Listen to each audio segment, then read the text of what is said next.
मंत्रिमंडळाची बैठक सुरू होती आणि याच मंत्रिमंडळाच्या बैठकीमध्ये शेतकऱ्यांना तोट्यात टाकणारा निर्णय होतोय। भूसंपादनाच्या रखडलेल्या मोबदला देण्याच्या संदर्भातला जो नियम आहे यामध्ये बदल होतोय।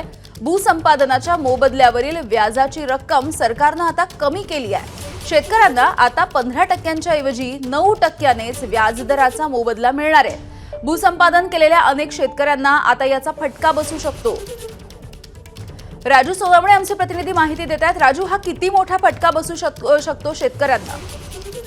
यामिनी पाहतो आपण मंत्रिमंडळाची बैठक संपलेली आहे आणि यामध्ये महसूल विभागाचा सगळ्यात महत्त्वाचा निर्णय झालेला आहे आणि तो कुठेतरी शेतकऱ्यांना तोट्यात टाकणारा तू म्हटल्याप्रमाणे हा निर्णय म्हणावा लागेल। कारण आपण पाहतोय का राज्यभरामध्ये जमिनीचं भूसंपादन अनेक प्रकल्पांसाठी होत असतं आणि हे भूसंपादनाचे पैसे जर वेळेत दिले गेले नाही तर ज्या दिवशी पैसे मिळणार आहे तर भूसंपादन तारखेपासून ते त्या व्याजदराने देणं अपेक्षित आहे। तर 15% आतापर्यंत दिले जायचे, मात्र आता 15% वरून 9% व्याजदर जो आहे तो करण्यात आलेला आहे। त्यामुळे साहजिकच आहे तर जर मागील 5-6 वर्षापूर्वी जमीन जर भूसंपादन केलेली असेल तर आता 15% प्रमाणे शेतकऱ्यांना पैसे मोबदला मिळणार नाही तर अवघा 9%ने मिळणार आहे। त्यामुळे एक मोठा हा निर्णय म्हणावा लागेल, मात्र तो कुठेतरी शेतकऱ्यांच्या तोट्याचा, शेतकऱ्यांना हानिकारक असा हा निर्णय म्हणावा लागेल। खरं तर आपण पाहतोय की राज्याच्या तिजोरीमध्ये खडखडाट आहे।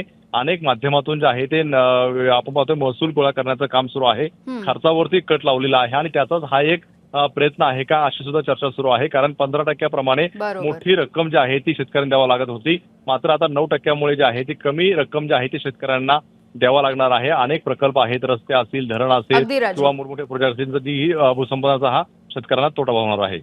यामिनी अगदी राजू, धन्यवाद या सगळ्या सविस्तर माहितीसाठी। एबीपी माझा, उघडा डोळे बघा नीट।